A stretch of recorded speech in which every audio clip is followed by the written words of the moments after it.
Assalamualaikum warahmatullahi wabarakatuh.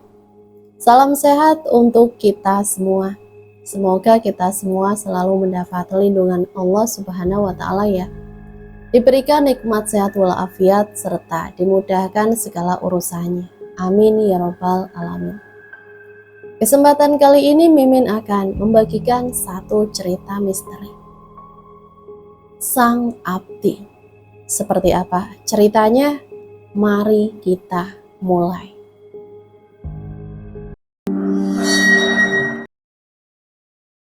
Mak, Dito lapar. Iya Le, tunggu dulu, mungkin sebentar lagi bapakmu pulang. Hari ini tepat 7 hari meninggalnya Mbok Nem, tetangga kami. Acara tahlilan dilaksanakan di rumah anak Mbok Nem. Dari sehabis maghrib tadi, waktu sudah menunjukkan pukul 10 malam. Para warga yang menghadiri acara tersebut juga sudah pulang dari tadi. Namun belum ada tanda-tanda kepulangan suamiku. Mak, Dito lapar. Iya Le, tunggu dulu ya nak. Dek, buka pintunya. Iya mas, tunggu sebentar. Nah itu bapakmu udah pulang Le. Bapak kok lama banget toh pak. Dito udah lapar. Iya Le, tadi bapak kehujanan jadi nggak bisa cepet pulangnya. Sudah sana cepetan kasihin makmu biar kamu cepetan makan. Iya mak cepetan, Dito udah lapar banget nih, ucap anak umur 10 tahun itu sambil memberikan bungkusan plastik hitam. Ditemani lampu temaram, aku melihat Dito makan dengan sangat rakusnya. Pak, ayo sini, ayo makan. Ini tadi Mbak Yuli nganterin nasi berkat selamatnya Mbok Nem. Pasti sampean lapar habis gali kubur hujan-hujan gini. Iya dek, Mbak Yuli nggak nanyakan aku toh. Enggak mas, kan dia tahu kalau yang ini jatahnya Dito. Pak, ini enak banget, apalagi ditambah garam sama merica. Besok kalau ada lagi, Dito mau lagi ya pak? Iya Le, sudah, habisin. Tuh, pada jatuh tuh belatungnya. Kalau kamu makan sambil ngomong, kan sayang bapak udah capek-capek, malah nggak kemakan. Ya, belatung, makanan yang ditunggu-tunggu oleh Dito dari tadi. Anakku yang malang, dia harus terikat dengan perjanjian yang bahkan dia pun belum tahu itu. Mendung gelap bergelayut di atas desa kami. Titik air hujan seakan melantunkan nyanyian merdu yang menyihir jiwa manusia, membawa mereka terhanyut akan ritme yang diciptakan. Mbak Sri, Mbak Sri. Sopo to dek, pagi-pagi udah gedor-gedor pintu. Nggak tahu mas. Pintu kembali diketuk, tapi belum ada jawaban dari dalam. Mbak Sri. Pintu terbuka. Bude Mar, ada apa Bude? Tanya Dito sambil mengucek matanya yang baru saja bangun dari mimpi panjangnya. Tole Dito, makmu ada tole? Mbak Mar, ada apa mbak? Kok tumben masih pagi udah sampai sini? Anu Mbak Sri, saya mau ada perlu sedikit. Walah, ayo masuk dulu mbak, di luar dingin, nanti masuk angin. Iya mbak, suwun. Siapa toh dek? Tanya Pak Trio keluar dari kamar. Mbak Mar mas. Mbak Mar, ada apa mbak? Kok tumben masih pagi sudah sampai sini? Lagi libur kerja toh? Enggak Pak Trio. Sebenarnya hari ini saya belum waktunya libur kerja, tapi karena saya sedang ada keperluan mendadak, jadi saya minta izin sama Kang Komar. Keperluan apa Mbak Mar? Jadi gini Mbak Sri, ipar saya di kampung seberang terkena musibah pagi ini. Saya dan suami diminta untuk segera pulang bareng sehari oleh mertua. Oh alah, musibah apa Mbak Mar kalau saya boleh tahu? Ipar saya tadi pagi keserempet mobil Mbak Sri. Mau dibawa ke rumah sakit di kota, tapi suaminya belum ada uang. Jadi mereka menunggu kami dan meminta tolong pada kami. Karena posisi ipar saya sedang hamil besar, jadi kami harus segera ambil tindakan. Lalu apa yang bisa saya bantu Mbak Mar? Ini juragan, saya mau menggadaikan perhiasan dan surat tanah saya sama juragan. Nanti kalau kami sudah punya cukup uang, kami akan segera mengembalikan uang gade tersebut. Memang Mbak Mar perlu berapa? Gak usah sungkan mbak, lagian kita juga sudah seperti saudara. Makasih mbak Sri, saya perlu uang 20 juta. Walah mbak, ngomong dari tadi, gak usah berbelit-belit mbak. Tunggu ya mbak. Dito? Iya pak. Tolong leh, ambilkan kresek hitam di bawah meja dapur. Iya. Ini pak. Makasih leh, udah sana kamu bisa main lagi. Ini mbak, yakin mbak Mar cuma perlu uang segini? Ucap Pak Trio. Iya juragan, terima kasih bantuannya. Saya usahakan agar bisa segera mengembalikan uang juragan. Wes mbak, nggak usah sungkan. Yang penting iparmu ndang cepat sembuh. Masalah uang gampang aja mbak. Matur suwun juragan, Mbak Sri. Kalau gitu saya pamit dulu. Monggo, silahkan. Tiba-tiba terdengar sesuatu. Apa itu mas? Coba kamu lihat dek, mungkin si Dito. Aku lari menuju dapur asal suara itu. Dan benar saja, ternyata Dito sudah jatuh tersungkur di dekat meja makan. Dia kejang, tubuhnya kaku, wajah membiru dan mulut berbusa yang mengeluarkan bau tak sedap. Mas, cepat kesini mas. Wah, duit ini. Iya dek, aku datang. Teriak juragan Trio dari ruang tamu. Cepetan mas, ambil plastiknya. Ini lo dapat banyak kita. Bau banget soalnya. Disodorkannya 2 buah plastik sampah besar pada sang istri. Mereka mengumpulkan busa yang keluar dari mulut sang anak. Dengan bahagia dan penuh tawa, tanpa mereka pedulikan sang anak yang masih saja kejang-kejang dari tadi. Karena menurut mereka, semakin banyak dan semakin bau busa yang dikeluarkan dari mulut sang anak, maka akan semakin banyak pula harta yang akan didapat. Mak, Dito pusing. Iya Le, sana kamu cepat tidur aja. Dek, hari ini kita dapat banyak, ucap Pak Trio pada sang istri dengan sumringah. Iya mas, sekarang tinggal tugasmu mencari tahu siapa yang meninggal besok dan akan dikuburkan di mana. Itu masalah gampang, sekarang makanlah yang banyak, jangan sampai kamu kelaparan. Karena tugasmu lah yang lebih berat dan beresiko. Iya mas. Aku harus makan sebanyak mungkin karena aku harus menjaga tubuh Dito selama 7 hari. Tidak boleh makan, tidak boleh minum, bahkan tidak boleh terkena sinar matahari. Ya, Dito akan tertidur selama 7 hari 7 malam. Dia akan terbangun saat Mas Trio telah berhasil menggali kubur dan menutupnya kembali. Kita flashback ya. Apa ini mas? Apa yang kamu lakukan? Tenanglah dek, mungkin ini memang jalan satu-satunya yang harus kita ambil. Tapi mas, kenapa harus dengan cara seperti ini? Lalu bagaimana lagi? Apa kamu punya cara lain untuk menyelamatkan nyawanya? Tapi mas, sudah dek, lebih baik kamu ikuti saja jika kamu masih ingin menimang Dito. Kakiku lemas, rasanya tak mampu aku berdiri untuk menopang tubuh ini. Aku menangis, meraung sejadi-jadinya, memeluk jasad anak tercintaku yang mulai membiru. Dito Aditya, anakku yang baru berusia 5 tahun, dia telah tiada. Semua ini karena sebuah kesalahan di bulan lalu. Waktu kami pergi ke sebuah desa untuk menghadiri pernikahan Aden, anak Mbak Yuli, kakak iparku. Dito, dengar mama ya Le, nanti di tempat Mas Aden nggak boleh main jauh-jauh ya. Iya mak, jawab Dito memandang ke arah jendela mobil yang kami tumpangi. Tak lama berselang mobil kami sampai pada tempat tujuan. Kami turun dari mobil membawa seserahan untuk keluarga pengantin wanita.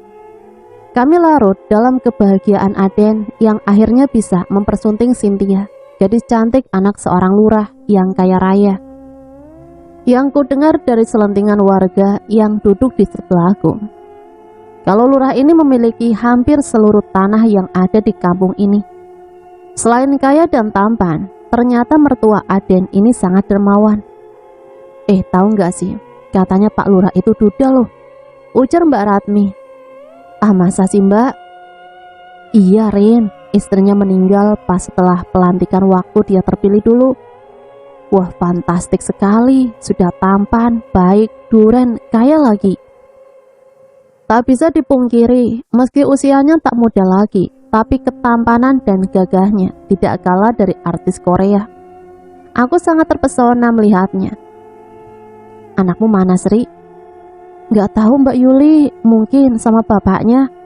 Jawabku sekenanya tanpa melihat ke arah Mbak Yuli. Ya, sejak turun dari mobil tadi sudah tak kulihat di mana Dito.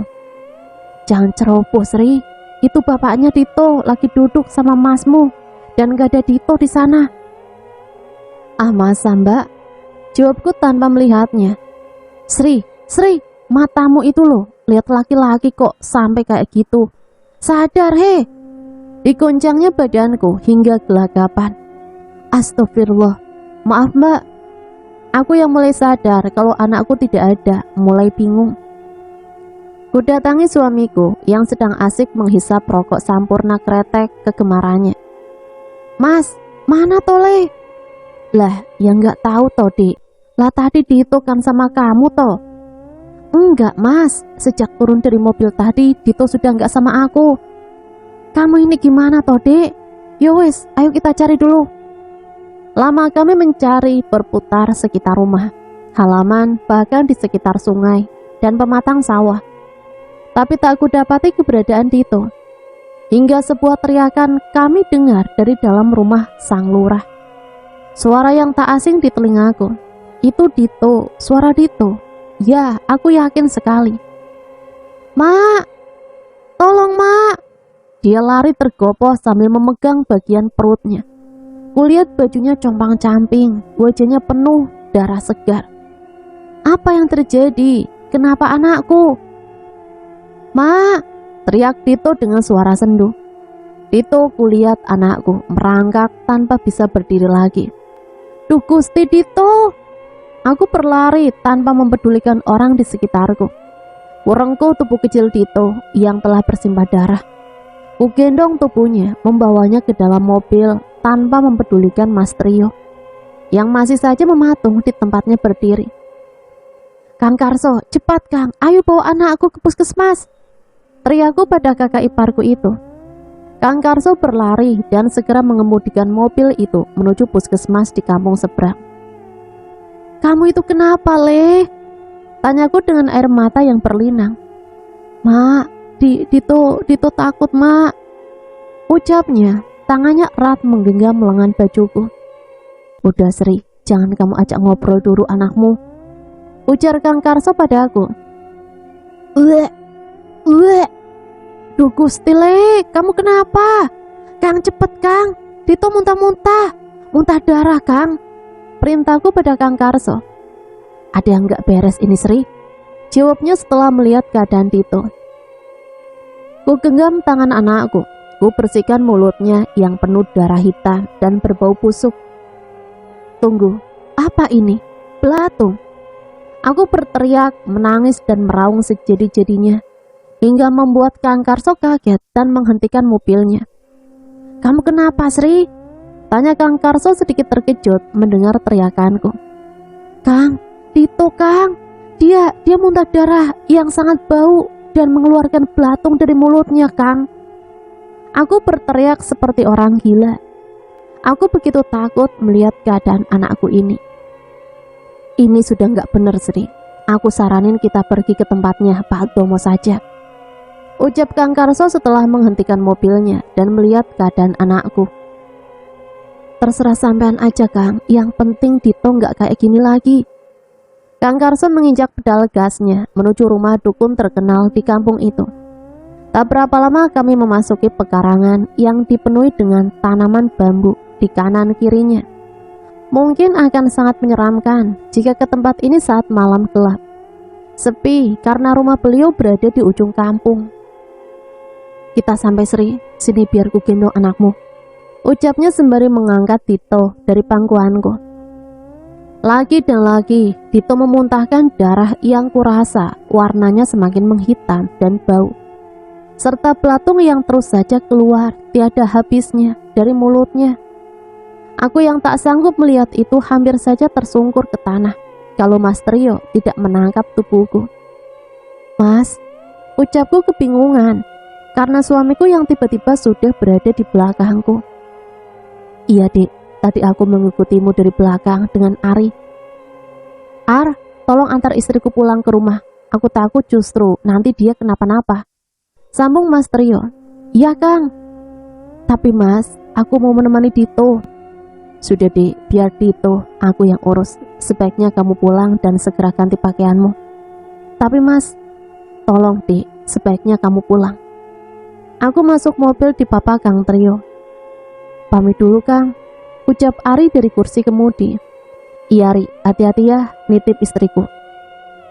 Mobil melaju, kulihat Mas Trio masuk ke dalam rumah Mbah Domo.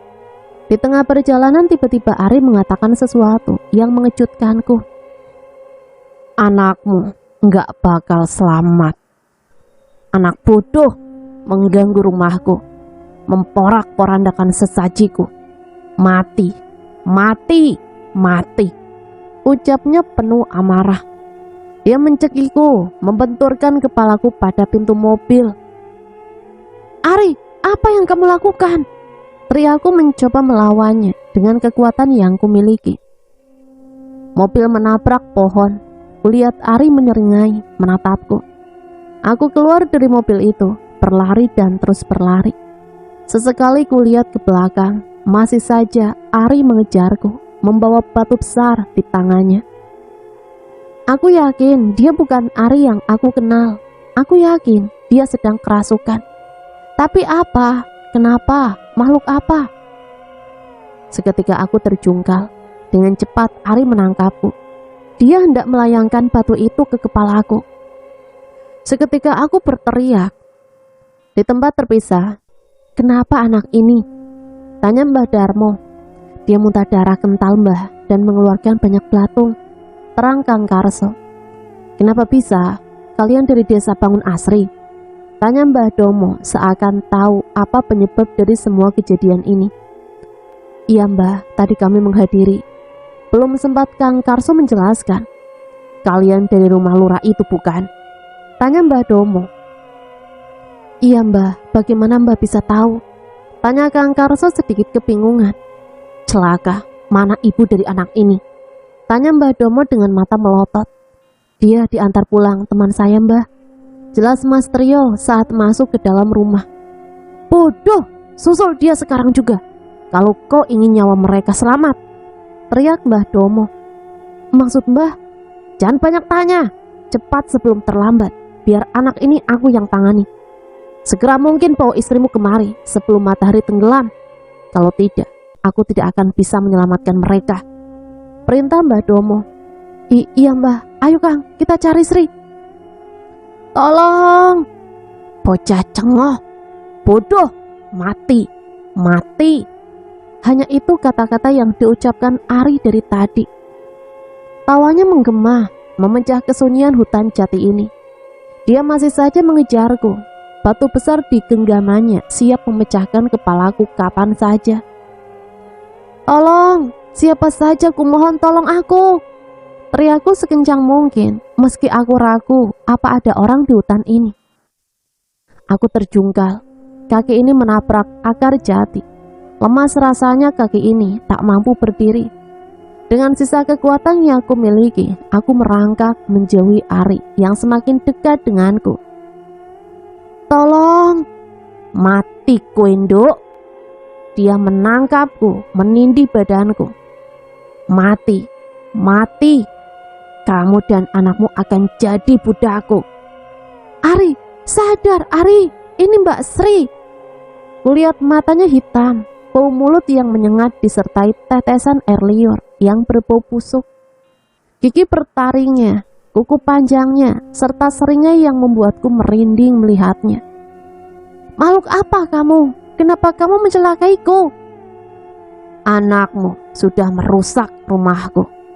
Dia sudah mengganggu sesajiku. Kau dan anakmu yang bodoh itu harus mati dan menjadi budakku. Diayunkannya batu itu tepat di kepalaku. Dan sudut pandang Mas Trio, Bapak Dito. Cepat, kalian harus segera pergi. Bawa ini bersama kalian. Lemparkan benda di dalamnya pada anak yang bersama istrimu tadi. Dia sudah dirasuki siluman monyet betina milik Kura Raksa. Siluman monyet? Tanyaku meyakinkan. Jadi lurah raksa itu ngabdi, Mbah. Sambung Kang Karso. Sudah, kalian jangan banyak tanya dulu. Segera berangkat, sebarkan garam ini pada kap mobil dan badan kalian agar perjalanan kalian lancar. Jangan lupa, ikatkan tali itu pada pemuda itu. Iya, Mbah. Ingat, segera bawa istrimu ke sini sebelum matahari terbenam. Iya, Mbah. Aku dan Kang Karso segera berlari keluar rumah. Tapi baru saja kami membukakan pintu, kami sudah disuguhkan dengan pemandangan yang mengerikan. Berpuluh-puluh, tidak, mungkin beratus-ratus ekor monyet melihat kami dengan tatapan mengerikan. Segera taburkan garam itu ke tubuh kalian. Mereka tidak akan mampu mendekat. Kutaburkan garam ke tubuh juga ke mobil yang akan aku pakai. Mbah, saya nitip Tito.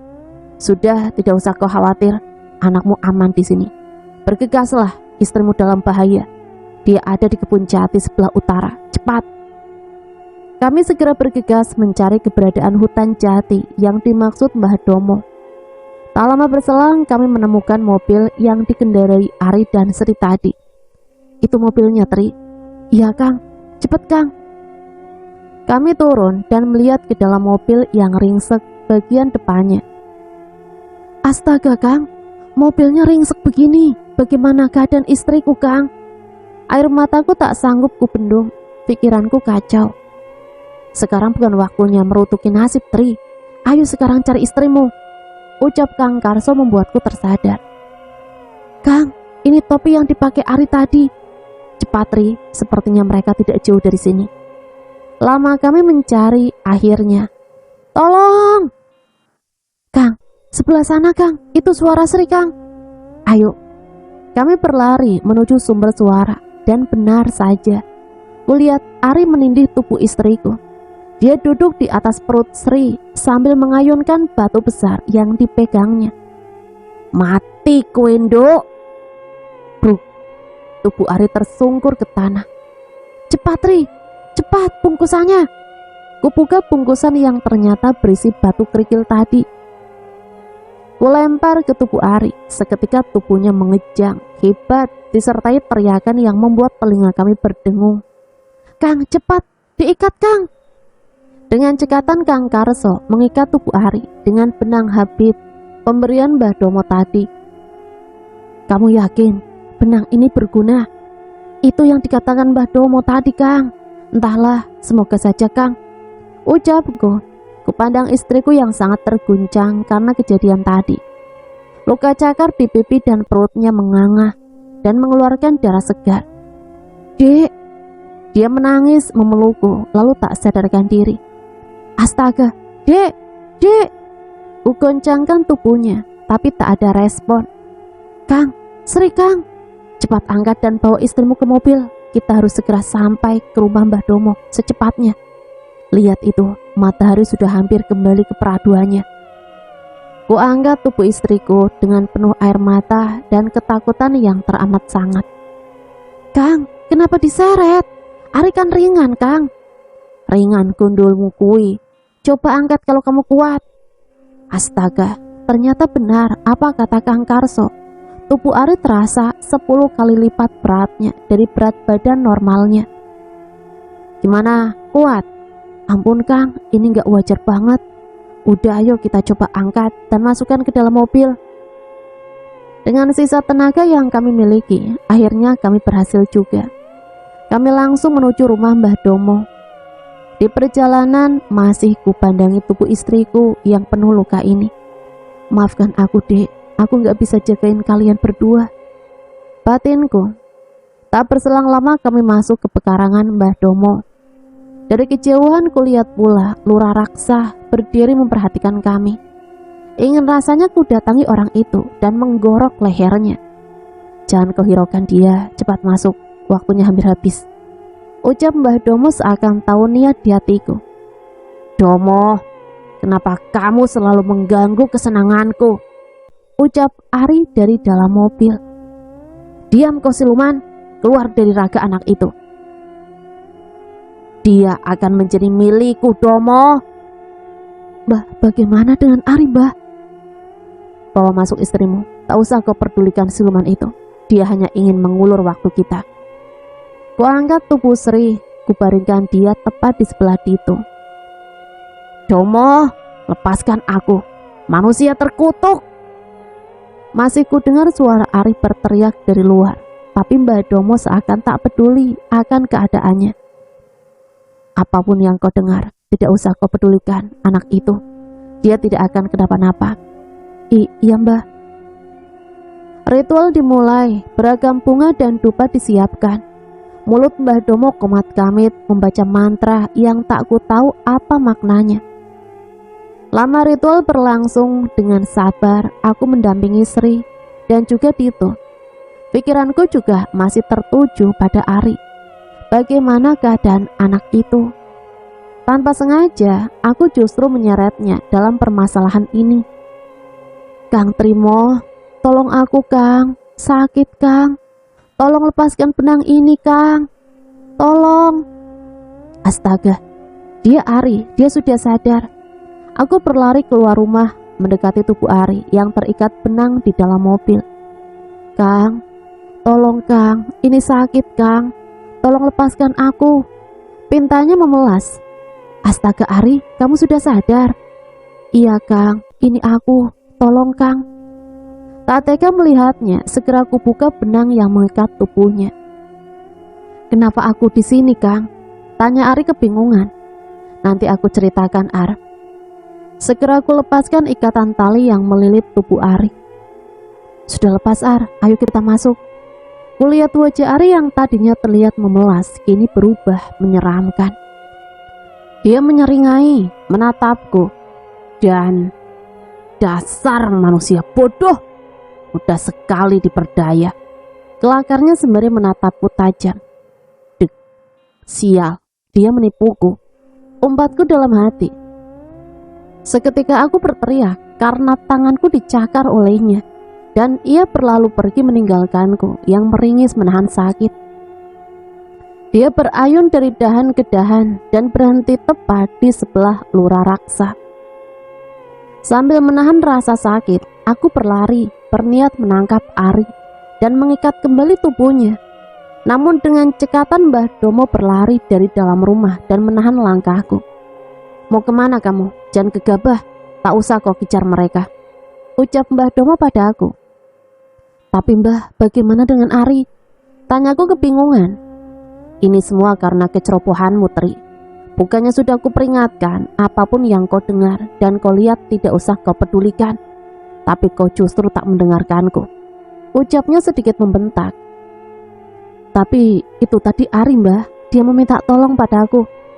Bodoh, mudah sekali kau diperdaya iblis laknat itu. Lalu bagaimana keadaan Ari Mbah?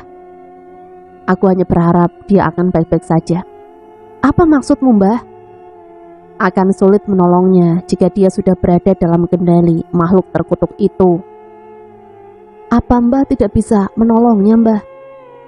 Aku tidak janji, tapi akan ku coba sebisaku. Siluman itu tidak akan membiarkannya lepas begitu saja. Dia akan menjadi budaknya, menjadi pemuas nafsu birahinya. Terang Mbah Domo mengejutkanku. Tolong anak itu Mbah, ucapku penuh harap. Berdoalah, semoga aku bisa membebaskannya. Sekarang lihatlah anak istrimu itu, mandikan mereka dengan air yang sudah kusiapkan, perintahnya pada aku. Aku masih saja berdiam diri dengan lamunanku, merutuki kebodohanku. Sebaiknya aku bisa lebih menahan diriku. Hai, jangan melamun, cepat. Ritual ini harus segera selesai, teriak Mbah Darmo menyadarkanku dari lamunan. Iya Mbah.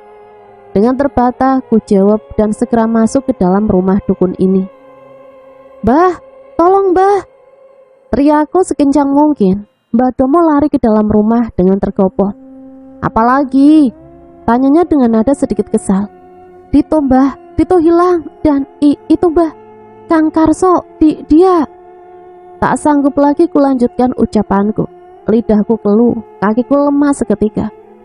Bagaimana tidak, aku harus melihat mayat kakak kandungku dengan tubuh tercabik dan usus yang terpurai. Selain itu, bola mata Kang Karso pun sudah tidak ada di tempatnya berada. Ya Tuhan, dosa apa yang sudah aku perbuat hingga aku harus menyaksikan semua ini? Air mata tak bisa kubendung lagi.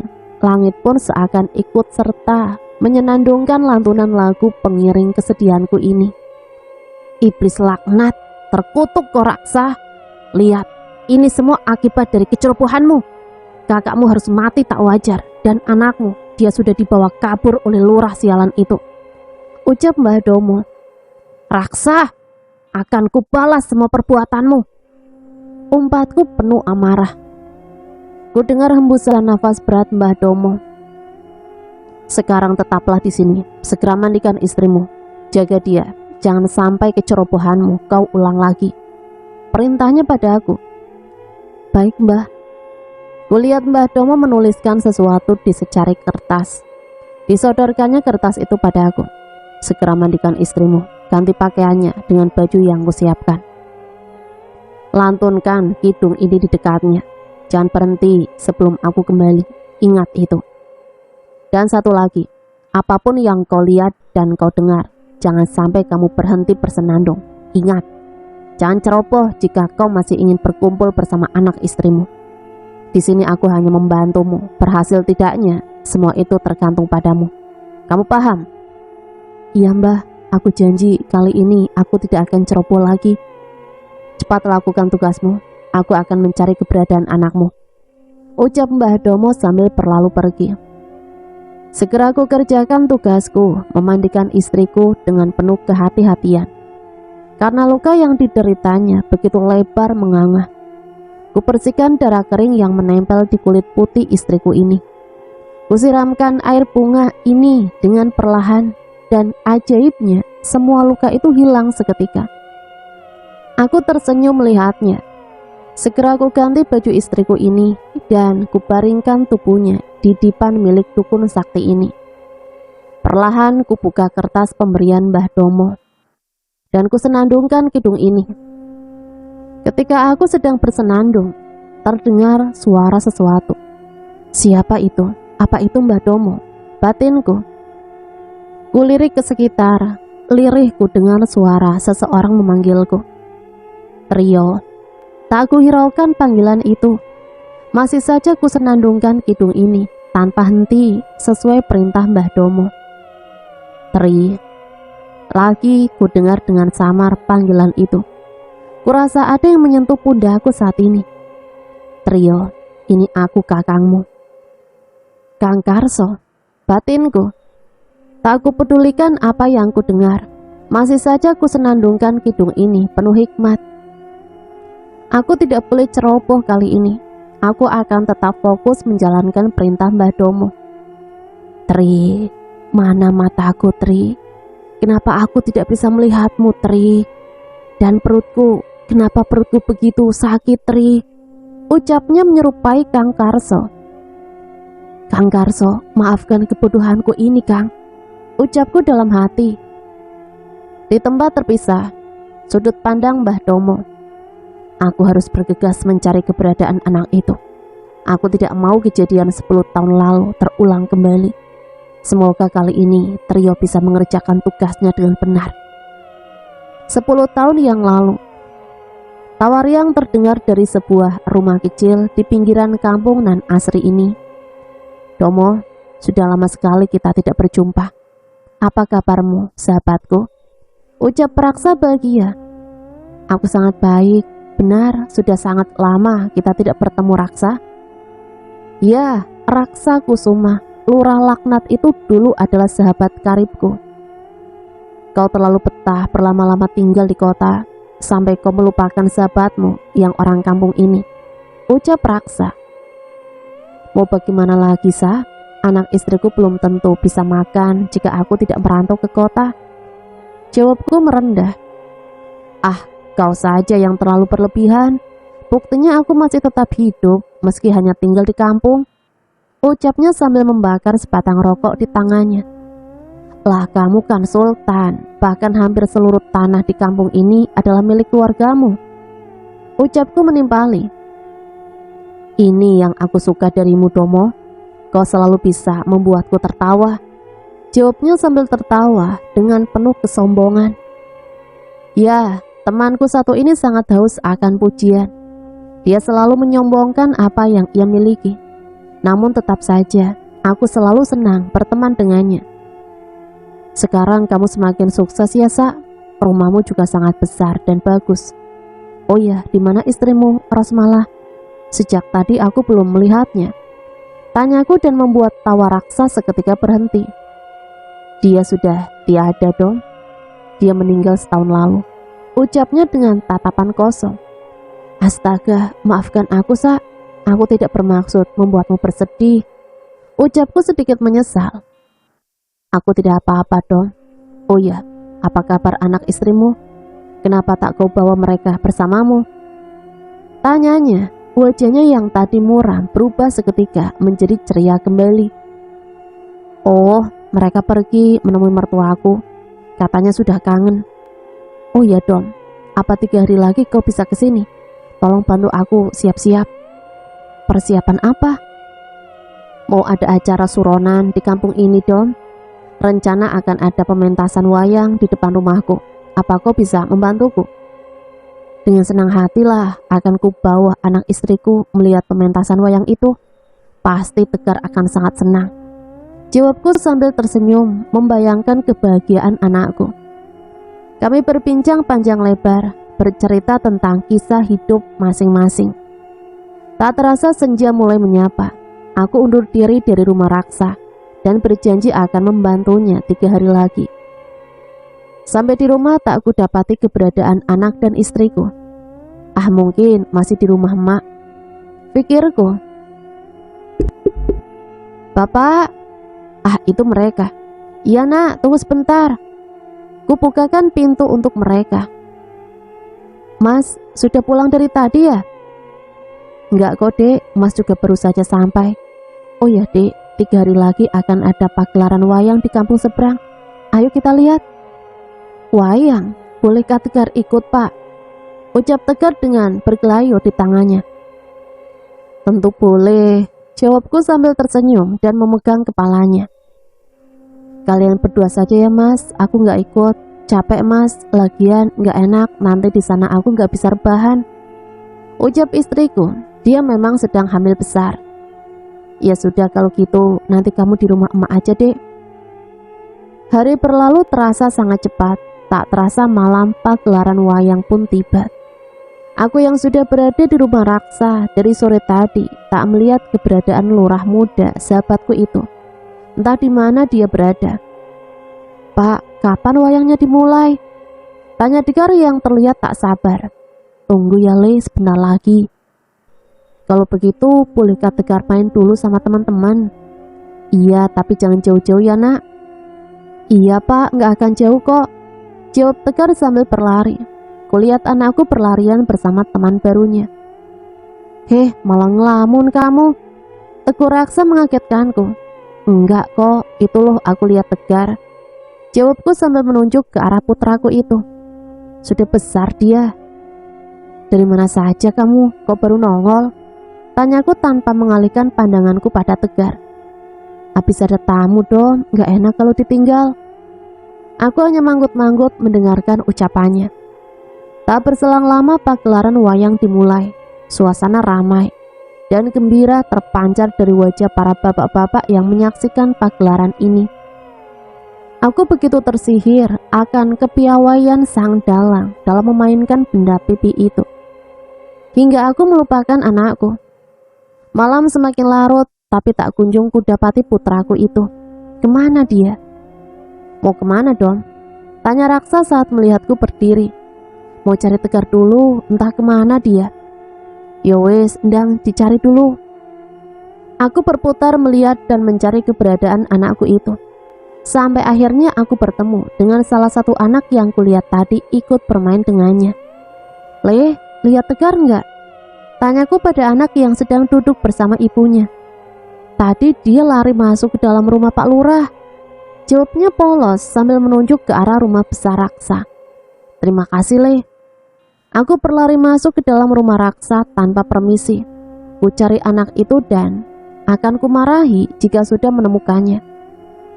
Setelah sampai di dalam rumah mewah itu, kulihat pintu kamar utara terbuka. Mungkin dia masuk ke situ. Dasar anak bandel. Ku dekati kamar itu.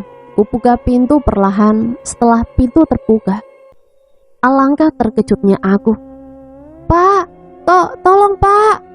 teriak Tegar yang terdengar sangat kesakitan. "Tegar! Astaga, Tegar!" Kakiku lemas melihat pemandangan ini.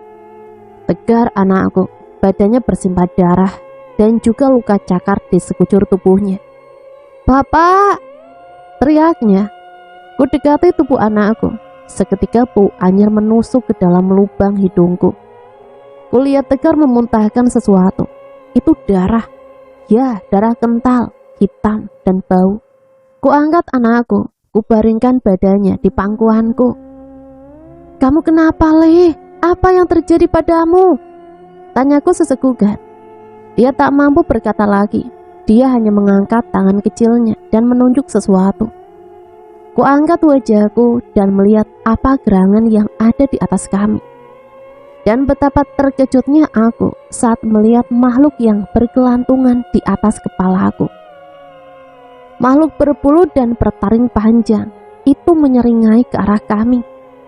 Cakar panjang itu, ya pasti cakar itu yang telah mencabik tubuh anakku. "Makhluk apa kau? Kenapa kau menyiksa anakku?" teriakku penuh amarah pada makhluk itu. "Anakmu itu bodoh. Lihat di sekitarmu. Dia dengan lancang memakan sesajiku. Dia harus mati." "Sesaji? Apa maksudmu?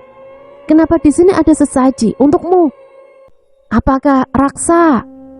tanyaku, namun belum sempat selesai apa yang kutanyakan. Dari arah belakang raksa muncul. "Iya, dia adalah junjunganku Domo," jawab raksa yang tiba-tiba masuk ke dalam kamar. "Raksa, benarkah yang kudengar ini?" tanyaku tak percaya. "Raksa, aku mau anak itu. Dia harus mati. Dia harus jadi budakku," ucap makhluk mengerikan itu.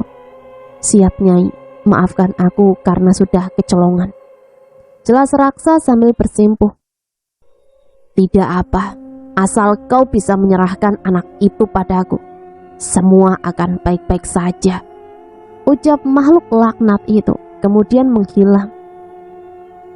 "Raksa, kau sudah gila!" teriakku pada sahabat karibku ini. "Diam, kau harus bertanggung jawab atas semua ini. Serahkan anakmu itu," jawabnya murka sambil melemparkan matanya kepada aku. "Tidak, walaupun harus nyawa taruhannya, aku tidak akan pernah menyerahkan anakku," ucapku lantang. "Ayolah Domo, kau akan mendapatkan banyak harta dan kepuasan seks yang tidak akan kau dapat dari istrimu." "Gila kamu raksa, kau sudah dibutakan oleh gelimang harta." "Ini bukan urusanmu, berikan anakmu padaku." Dia mendekat dan hendak meraih tubuh anakku. Tak hanya diam, kulawan raksa yang hendak merebut Tegar dari tanganku. Kutendang tubuh Tambun raksa. Dia terjungkal. Kugunakan kesempatan itu untuk membawa lari anakku. Namun belum sempat keluar dari kamar terkutuk ini, tiba-tiba rasa kantuk yang teramat sangat menyerangku. Apa ini? Sirep? Batinku.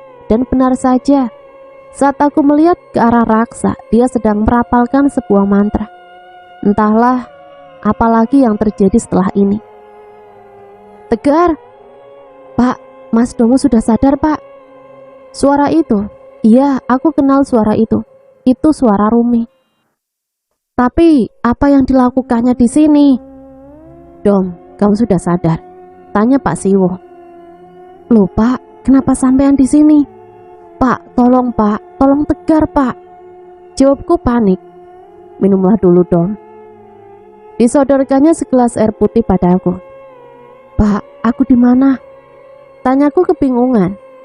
"Kamu di rumah Le, tenanglah dulu, kamu sudah aman," jawab mertuaku. "Syukurlah. Bagaimana dengan Tegar Pak? Apa yang terjadi?" Mana dia? Tanyaku sambil celingukan mencari keberadaan putraku. Aku bangkit dari tidurku dan melihat sekeliling mencari anakku. Maaf Le, kami tidak bisa menemukan anak itu. Jelas mertuaku ini. Maksud Bapak apa? 2 hari yang lalu kami menemukanmu di hutan jati di ujung kampung Le. Kami sudah berusaha mencari keberadaan Tegar, tapi kami tidak menemukan anak itu sampai sekarang. Terang mertuaku membuatku merasakan ketakutan yang teramat sangat. Mas, sebenarnya apa yang terjadi Mas? Di mana Tegar? Tanya Rumi dengan derai air mata. Kuceritakan semua kejadian malam itu pada mereka. Kulihat wajah murka ayah mertuaku. Ini tidak boleh dibiarkan. Kita harus mencari keberadaan Tegar. Lurah sialan itu harus bertanggung jawab. Ucap mertuaku keras. Kamu tidak boleh gegabah, Wok. Dia bukan orang sembarangan. Jawab Lek Karman. Lalu, apa kita harus diam? Apa kita harus merelakan Tegar? Jawab Siwo mertuaku. Kamu harus punya cukup bekal untuk bisa melawan mereka. Jelas Pak Lek Karman. Tapi Tegar, bagaimana dengan Tegar? Tanyaku penuh emosi. Sejauh ini dia masih baik-baik saja. Makhluk itu tidak akan menyentuh Tegar sebelum bulan purnama. Ucapnya meyakinkanku. Lalu apa yang harus kita lakukan sekarang Paman? Besok bersiaplah dan ikut aku menemui seseorang yang bisa membantu kita. Harusnya malam itu tak kubiarkan dia bermain sendirian. Ucapku penuh amarah pada diri sendiri. Percuma kau sesali, kau harus bertanggung jawab atas semua ini. Ucap Rumi dengan tatapan sinis. Maafkan aku, Dek. Aku janji akan membawa Tegar kembali. Ucapku sesegukan sambil bersimpuh di depan kaki istriku. Namun dia tak mempedulikanku. Besok pagi sekali aku akan menjemputmu, Dom. Segera kau persiapkan keperluanmu untuk 3 bulan. Ucap Paman Karman menjelaskan. Apa aku harus berada di tempat yang tidak ku tahu selama 3 bulan, Paman? Untuk apa? Tanyaku bingung. Tidak usah banyak tanya jika kau ingin anakmu selamat. Tegasnya sedikit emosi. Baik Paman. Pagi yang dijanjikan pun tiba. Paman Karman datang bersama seorang temannya yang tak ku kenal. Apa kamu sudah siap, Mo? Tanya pamanku dengan mimik serius. Siap, Lek. Jawabku tergagap karena ku rasa tatapannya tak seperti biasa. Ayo kita berangkat. Ucapnya dengan raut wajah yang hampir tanpa ekspresi. Tapi Le, sebaiknya kita sarapan dulu. Rumi sudah menyiapkan makanan untuk kita. Jawabku tanpa melihat ke wajahnya. Karena sungguh sebenarnya aku benar-benar takut melihatnya. Tatapannya sungguh aneh. Tidak perlu, kita harus segera berangkat. Tidak usah buang-buang waktu. Baik Le, kalau begitu aku pamit dulu sama Rumi dan Bapak. Sekalian membawa perbekalan untuk keperluan kita di jalan nanti. Tidak usah, jika kau ingin anakmu selamat, maka ayo cepat, ikut kami. Dan tidak perlu bertele-tele. Lagi pula tadi malam kita sudah membahas ini dengan mereka. Jadi kau tidak perlu berpamitan dengan mereka. Dan untuk pembekalan kita, kamu tidak perlu khawatir. Karena aku sudah siapkan semuanya. Ucap Pak Leku itu masih dengan wajah dinginnya. Baiklah. Kalau begitu aku ambil bajuku dulu. Saat aku hendak membuka pintu, tiba-tiba orang yang bersama Pak Lekku itu menarikku dengan paksa. Sudah dibilang, tidak usah bertele-tele. Ayo cepat. Waktu kita tidak banyak. Dasar bodoh. Bentaknya dengan tatapan mengerikan. Tangan besar itu begitu pucat dan terasa sangat dingin. Mungkin karena cuaca hari ini yang sedang gerimis, batinku. Kusambar capingku yang tergantung di papan rumahku dan segera mengikuti langkah mereka yang sedikit berlari. Pak Le, kenapa tergesa-gesa sekali? Tanyaku pada Pak Le Karman. Namun tak aku dapati jawaban atas pertanyaanku ini. Masih saja beliau berjalan tergesa beriringan dengan temannya yang bahkan belum ku tahu siapa namanya. Pak Le, kita mau kemana? Kenapa kita masuk ke dalam hutan? Tanyaku heran, tapi tetap saja tak ku dapati jawaban darinya. Pak Le, panggilku sedikit berteriak. Namun tetap saja tak aku dapati jawaban mereka. Bahkan mereka seperti tidak mendengarkan dan tidak peduli akan keberadaanku. Masih saja ku ikuti langkah mereka yang masuk semakin jauh ke dalam hutan. Pak Le, bisakah kita berhenti sebentar? Aku ingin buang hajat, ucapku sambil memegang perutku yang terasa mulas. Namun lagi-lagi tak aku dapati jawaban dari mereka. Sedikit emosi, ku tarik bau Pak Lekku itu. Saat dia menengok, astaga, Pak Le. Di rumah Domo. Kula nuwun. Permisi. Mo, Domo. Suara khas pintu kayu saat dibuka. Loh, baru datang toh kamu, Man? Tanya Pak Siwo. Iya, Kang. Mana Domonya, Kang? Tadi dia nunggu kamu di sini, tapi ndak tahu kemana bocah itu. Apa mungkin dia sedang ke belakang? Terang ayam mertua Domo. Bu, sambung Pak Siwo memanggil sang istri. Iya, Pak. Jawab Bu Ratmi dari dapur sambil berlari menuju ke teras rumah. Tolong panggilkan Domo. Loh, Domo kan sudah berangkat tadi. Lah ini kamu kok ada di sini, Man? Bukannya kamu tadi sudah berangkat sama si Domo? Ucap ibu mertua Domo dengan wajah bingung. Gak ada, Yu. Aku bahkan baru saja sampai di sini. Loh, terus yang sama Domo tadi siapa? Apa tadi lihat kalian? Aku tadi lihat kalian bersama satu orang yang tak ku kenal, berjalan tergesa menuju ke utara sana. Bahkan bekal makanan dan pakaian Domo pun tertinggal. Terang Bu Ratmi kebingungan. Astaga, Kang, kita kecolongan, ucap Karman ketakutan. Kita harus segera menemukan anak itu, Kang, sebelum dia juga terbawa ke dunia mereka. Bagaimana cara kita mencarinya, Man? Tanya Pak Siwo kebingungan. Aku yakin mereka membawa Domo ke hutan sebelah utara sana, Kang. Sebaiknya kita ke sana, bergegas sebelum semua terlambat. Mbak Yu, saya pinjam parang.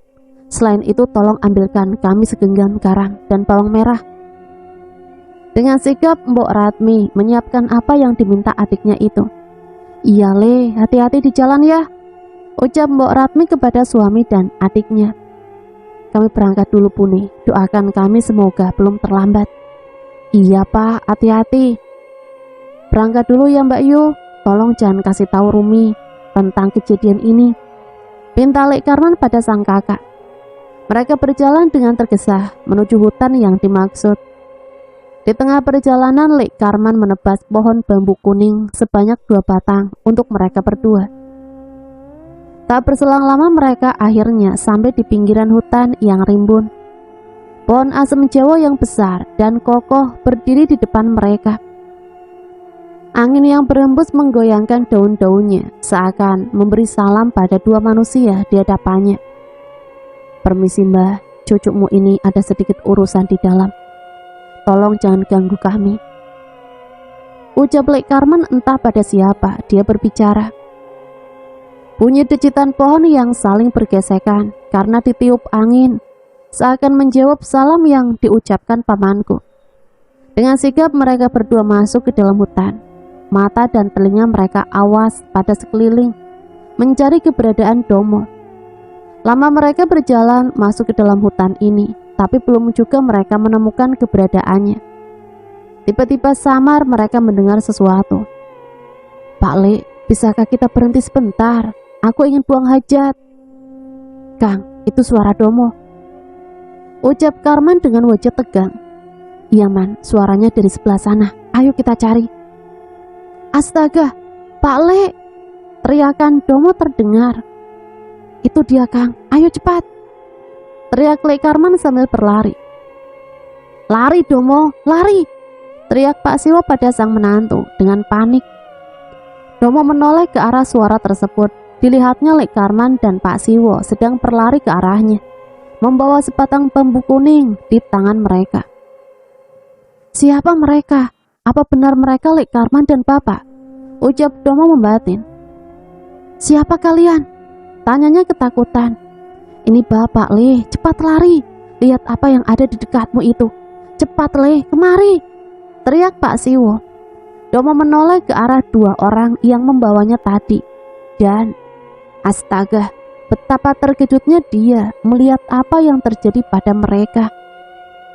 Mereka adalah segerombolan makhluk mengerikan yang kulihat tadi. Tubuhku kaku, mataku tak dapat berkedip. Takut yang teramat sangat menyerangku saat ini. Aku melihat tubuh yang dibopong dalam keranda. Itu aku. Ucapku tak percaya. Apa aku sudah mati? Tanyaku entah pada siapa. Lari Domo, lari cepat menjauh. Ku dengar lagi suara Pak Lek memanggilku. Namun jangankan untuk lari, menggerakkan badanku saja aku tak mampu. Tiba-tiba lirih ku dengar suara kidung. Lama-lama suara yang ku dengar semakin jelas. Aku semakin takut kegelapan ini. Penampakan mereka dan juga tubuhku yang terbujur kaku di dalam keranda. Keringat dingin bercucuran membasahi sekujur tubuhku. Belum lagi lantunan kidung ini benar-benar seperti menyihirku. Bulu kuduku serasa meremang. Domo, cepat, ayo lari. Jangan kau lihat gerombolan makhluk itu. Ayo cepat. Suara itu lagi. Suara panggilan dan lantunan kidung bersaut-sautan. Seperti memecah telingaku. Tiba-tiba dari arah belakang kulihat seberkas cahaya yang mengejutkanku. Bersamaan dengan itu, tubuhku seperti ditarik seseorang. Sudut pandang Pak Siwo. Kemana anak itu, Man? Bukannya tadi dia ada di depan kita. Kenapa sekarang menghilang begitu saja? Tanyaku kebingungan. Dia dibawa, Kang. Jawabku gagu, mungkin karena terkejut atau karena dia ketakutan. Apa maksudmu dibawa, Man? Dibawa apa? Makhluk tadi? Kemana? Apa maksudmu dibawa ke alam mereka? Tanyaku memastikan ucapan adikku ini. Masih tak percaya dengan apa yang kulihat ini. Domo menantuku, dia hilang begitu saja seperti ditelan bumi. Kang, kita harus segera mencari keberadaan Domo, Kang, sebelum semua terlambat. Ucapan Carmen membuatku tersadar dari lamunanku. Bagaimana caranya, Man? Entahlah, Kang, aku juga kurang yakin. Tapi sebaiknya kita coba terlebih dahulu.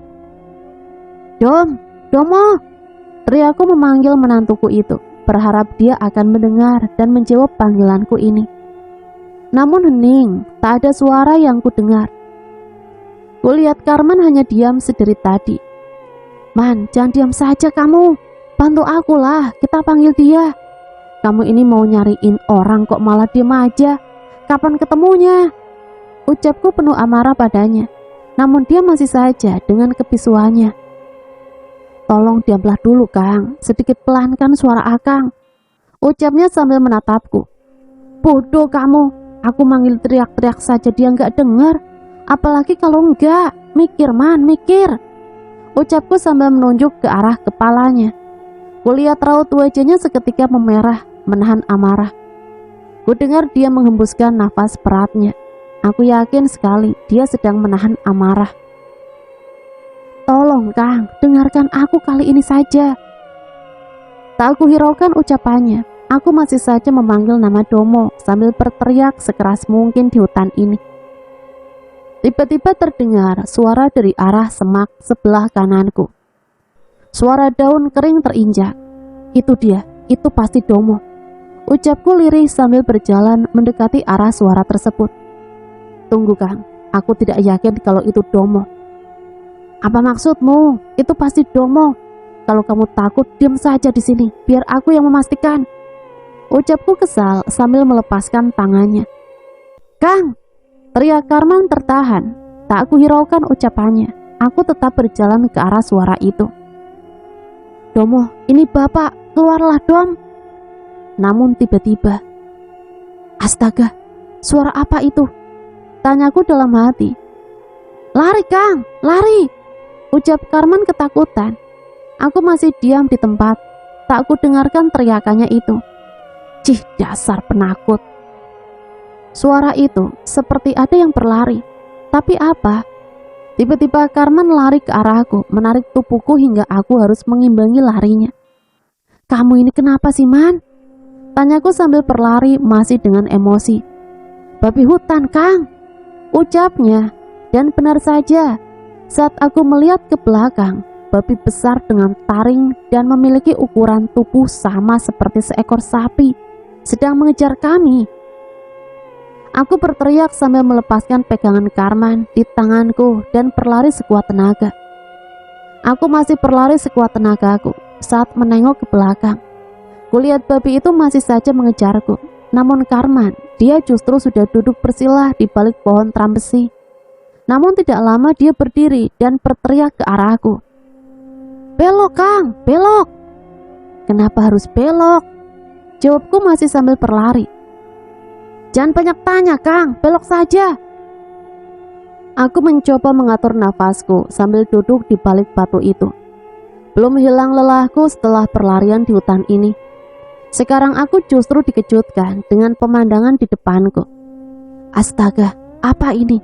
Ucapku dalam hati. Bagaimana tidak terkejut kalau tiba-tiba seekor ular besar melingkar di hadapanku. Kutahan nafasku, kulihat ke sekitar, berharap menemukan apapun yang bisa kugunakan untuk menyelamatkan nyawaku. Kulihat sebuah kayu yang lumayan besar di sebelah kiri ular itu. Perlahan ku ambil kayu itu dan hendak memukul kepala ular tersebut. Karena menurutku jika ular itu tidak kubunuh, maka bisa saja dia nanti akan mencelakakanku. Saat hendak mengayunkan kayu ini, tiba-tiba Karman datang dari arah belakang dan menahan tanganku. "Jangan kau ganggu dia, Kang. Dia tidak akan mencelakakan kita." "Dari mana kau tahu? Ular sebesar ini bahkan bisa menelan kamu bulat-bulat." "Jangan sembarangan, Kang. Ini hutan. Kita tidak tahu makhluk apa saja yang ada di dalamnya. Bisa saja mereka bukan ular sungguhan. Jadi selama mereka tidak mengganggu, maka biarlah saja mereka hidup." "Alah, bilang saja kamu takut, Man." Namun tiba-tiba kayu yang kupegang terlepas dan terlempar jauh dari kami. Kepulan asap hitam membumbung di dekat ular itu. Dan tiba-tiba ular tersebut berubah menjadi seorang pria tua bongkok, berkumis dan berjanggut putih, dengan tongkat kayu di tangannya. Siapa kamu?" tanyaku ketakutan. Kulihat Karman yang tadi berdiri di sebelahku berjalan menunduk mendekati pria itu. "Man, mau kemana, Man?" Kulihat dia membungkuk di dekat pria itu seperti mengucapkan salam. "Selamat datang, Ki. Mohon maafkan kelancangan saya, Ki," ucap Karman penuh hormat. "Tidak apa, Man. Apa sudah membuahkan hasil, Le?" ucap pria tua itu sambil memainkan kumis tebalnya. "Belum, Ki. Kami sudah berusaha dari tadi, tapi keponakan saya belum juga ketemu." "Cih, berusaha apa? Wong dari tadi mulutmu itu diam saja kok," ucapku sambil mencibir ke arah Karman. "Di tempat seperti ini, kita tidak perlu berteriak untuk memanggil seseorang, Nak. Yang dipanggil belum tentu dengar. Yang ada justru akan dikejar hewan buas yang merasa terganggu, seperti apa yang terjadi pada kalian tadi," ucap pria tua itu sambil menatapku. "Itu hanya kebetulan saja, Ki." "Diamlah, Kang. Memang betul apa yang dikatakan Ki Slamet. Masih untung yang mengejar kita tadi babi hutan. Kalau yang ngejar tadi sang Raja Rimba, bisa habis dagingmu tercapik," ucapnya geram. "Ki, tolong kami. Tolong selamatkan keponakan saya, Ki," ucap Karman pada Ki Slamet. "Aku akan berusaha, Man. Semoga kita tidak terlambat." "Minta tolong kok sama orang tua? Dia saja tidak mampu berdiri tanpa tongkatnya. Bagaimana bisa dia membantu kita menemukan Domo?" ucapku sambil tersenyum sinis kepada mereka. "Jaga bicaramu, Kang. Harusnya kau berterima kasih pada orang yang mau menolongmu, bukan malah bicara sesukamu seperti itu." "Biarlah, Man. Sudah. Sekarang bukan waktunya berdebat. Ayo cepat kita selamatkan keponakanmu sebelum dia benar-benar diambil oleh mereka." "Panggil terus namanya, Man. Jangan bersuara. Panggil dia dalam hatimu. Kita coba tarik dia dari alam sana." "Baik, Ki. Sini, Kang. Duduklah di sebelahku. Panggil dia dalam hatimu, Kang. Tolong kali ini dengarkan kami demi kebaikan kita, demi keselamatan Domo," ucapnya padaku yang sekarang sudah duduk bersila di sebelahnya. "Kali ini aku ikuti kalian. Tapi jika ini tidak berhasil, aku tidak akan lagi percaya padamu, Man. Ucapku lantang. Aku duduk bersila di sebelah mereka, memanggil nama Domo dalam hatiku, berharap dia segera ketemu. Ku dengar Mbah Selamet bersenandung, membuat bulu kuduku meremang. Domo, lari Dom, lari, jangan kau lihat segerombolan makhluk itu, teriak Karman tanpa membuka mulutnya. Kulihat tubuh Domo basah dibanjiri keringat. Dia sangat ketakutan, tubuhnya seakan kaku. Aku yang dari tadi menatapnya ikut melihat ke arah tatapan Domo. Dan alangkah terkejutnya aku, dibuatnya. Aku melihat segerombolan makhluk tanpa mata dan usus terburai itu mengangkat jasad Domo. Apa ini? Tanya aku. Namun belum juga terjawab pertanyaanku. Sebuah sinar yang sangat terang seakan menarik kami ke dalamnya. Seketika kami bertiga terjungkal. Kulihat Domo tak sadarkan diri di sebelahku. Tiba-tiba angin kencang berhembus. Petir disertai kilat-kilat menyambar pepohonan hingga menyisakan warna gosong pada daun dan mengakibatkan beberapa pepohonan terbakar. Ayo kita bawa dia pergi dari sini. Sepertinya makhluk di sini tidak mau melepaskannya, ucap Ki Slamet dengan suara sedikit bergetar. Belum juga kami melangkah, tiba-tiba terdengar suara dentuman seperti benda terjatuh begitu keras, terdengar hingga memekakan telingaku. Mau kau bawa kemana dia? Dia akan menjadi budakku. Dia akan menjadi pemuas nafsuku, ucap makhluk dengan cakar panjang dan taring di mulutnya, serta bulu di sekujur tubuhnya. Makhluk apa dia? Tanyaku dalam hati. Lepaskan dia, Nyai. Dia orang baik. Tolong jangan kau ganggu dia, ucap Ki Slamet. Jangan ikut campur urusanku, tua bangka. Mbah, apa yang harus saya lakukan, Mbah? Tanya Karman pada Ki Slamet. Bawa mereka pergi dari sini. Bawa ini juga bersamamu. Ingat, pakai benda ini saat keberadaanmu benar-benar sudah terjepit. Lempar benda ini ke tanah, lalu pejamkan mata kalian. Ingat itu. Baik, Ki. Kami membopong tubuh Domo yang masih dalam keadaan tak sadarkan diri. Aku menengok ke arah belakang. Kulihat Ki Slamet dan siluman itu tak sedang berperang atau semacamnya. Justru kulihat Ki Slamet seakan tunduk pada siluman tersebut dan tersenyum aneh pada kami. Apa ini? Keadaan seperti apa ini? Kenapa dengan Ki Slamet? Kenapa dia seakan tunduk pada siluman tersebut? Tanyaku dalam hati. Masih bingung dengan keadaan ini, tiba-tiba kami dikejutkan dengan kedatangan segerombolan monyet yang menuju ke arah kami. Bagaimana ini, Man? Tanyaku kebingungan. Kang, bawa Domo ke belakang batu besar itu, Kang. Akan ku coba menghadapi mereka. Kamu yakin bisa menghadapi mereka sendiri, Man? Sudahlah, Kang, cepat bawa Domo pergi. Aku akan mencoba menghalau mereka. Ku bawa tubuh menantuku ini menuju belakang batu besar. Dari belakang batu itu kulihat si Slamet masih berbincang dengan siluman monyet itu. Aneh sekali, kenapa aku lihat mereka begitu akrab. Dari situ juga aku lihat Karman yang sedang menghalau kawanan monyet itu. Kulihat cakaran di tubuh Karman begitu banyak.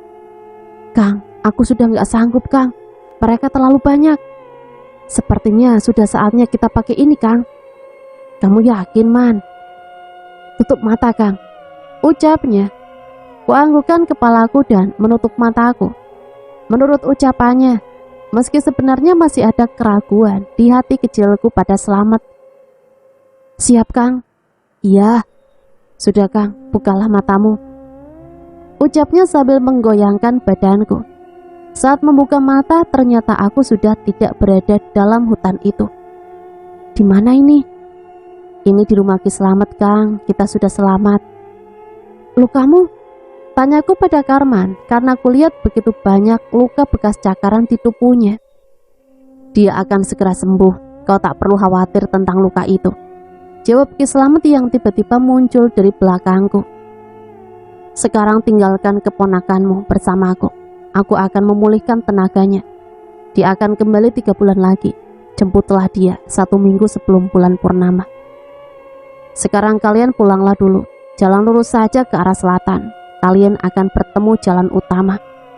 Baik Ki, kami titip Domo pada Aki, tolong jaga dia Ki. Kalian tidak perlu khawatir tentang dia akan baik-baik saja. Iya Ki, kami pamit dulu. Hati-hati di jalan, jangan lupa dengan pesanku. Dan ini, kamu sudah tahu kan apa yang harus kamu lakukan dengan benda ini? Ucap Ki Slamet sambil menyerahkan sebuah bungkusan berwarna putih pada adikku ini. Sangat paham Ki. Ayo Kang, kita pulang.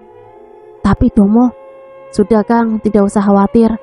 Dia akan baik-baik saja di sini. Tolong percayakan dia pada Ki Slamet. Jawab Karman meyakinkanku. Di perjalanan aku dan Karman tak banyak berbicara. Kulihat dia lebih pendiam dari biasanya.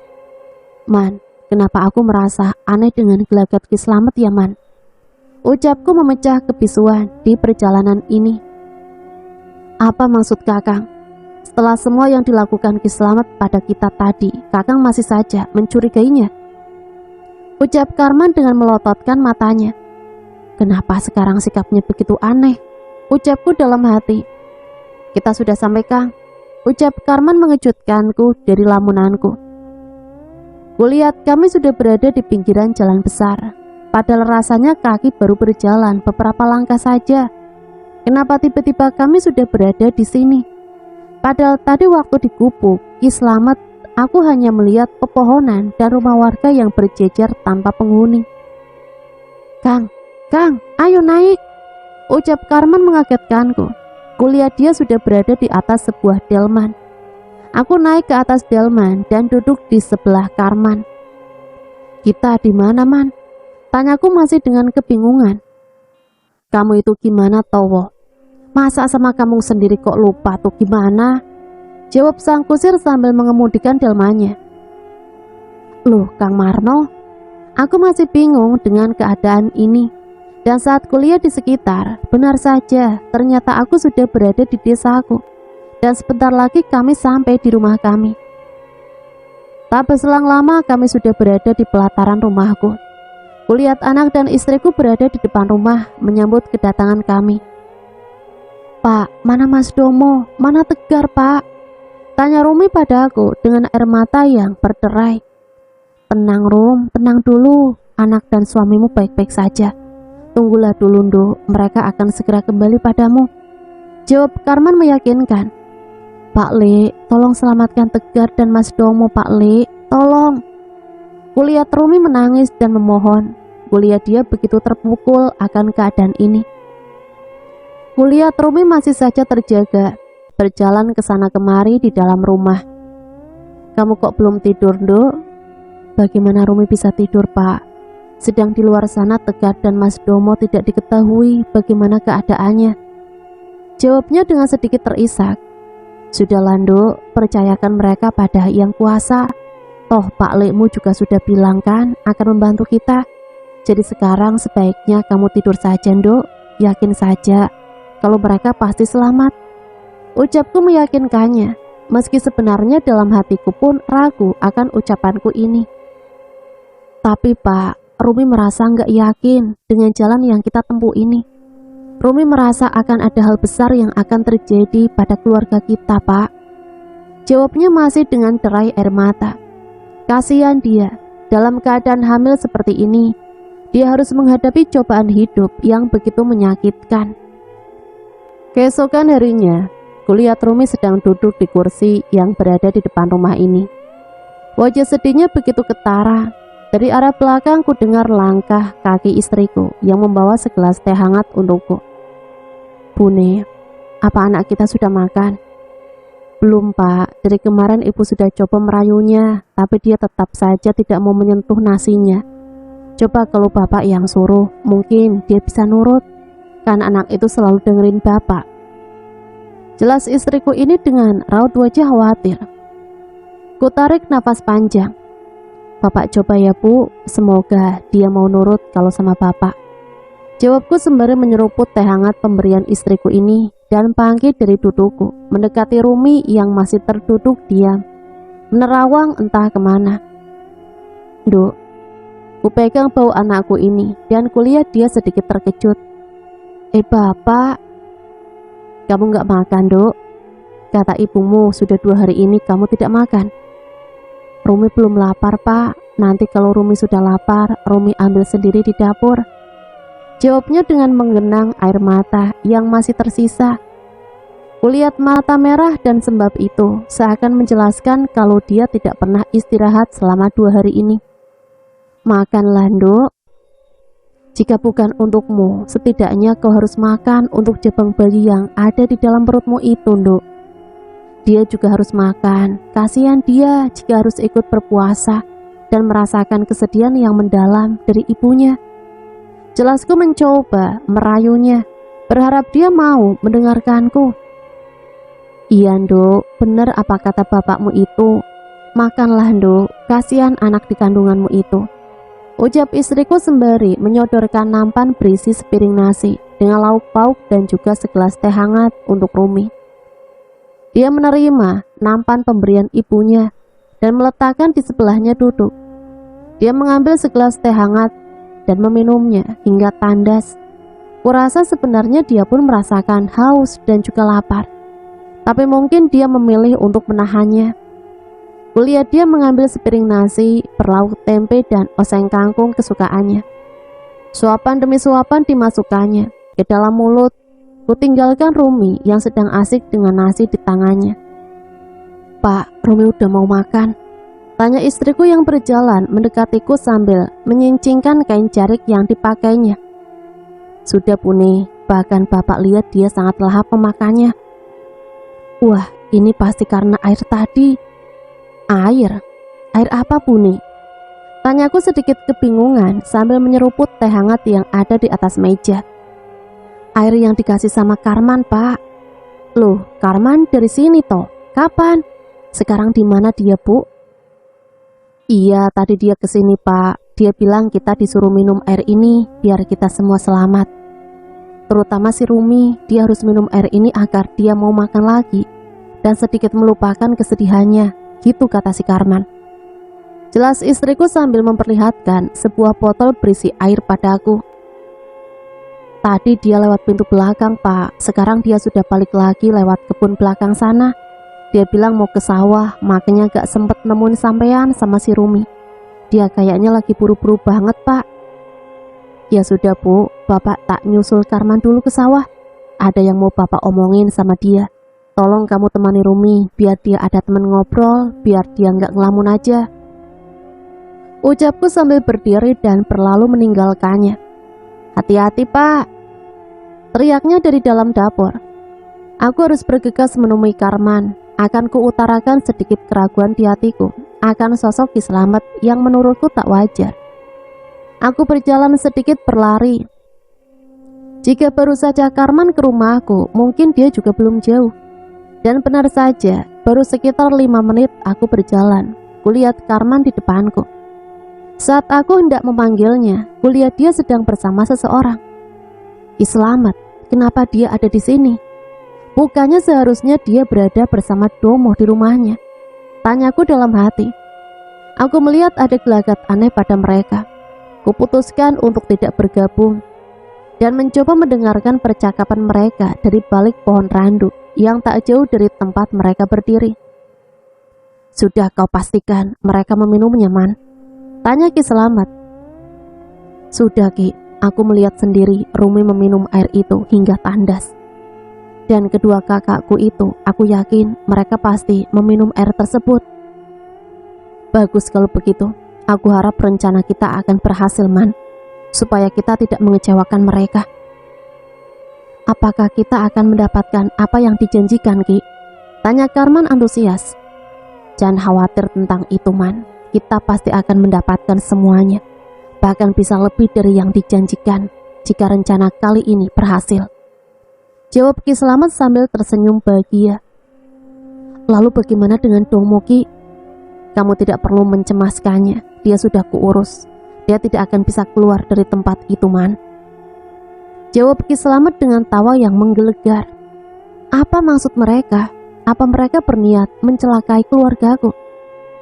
Kenapa Karman berubah seperti ini? Imbalan apa yang dia inginkan? Dari siapa? Aku begitu bingung dengan semua ini. Kenapa adikku tega sekali pada kami? Air apa yang kami minum? Nah teman-teman, ceritanya sampai di sini dulu ya. Nanti sambung lagi ke part yang selanjutnya. Akhirul kalam, wassalamualaikum warahmatullahi wabarakatuh.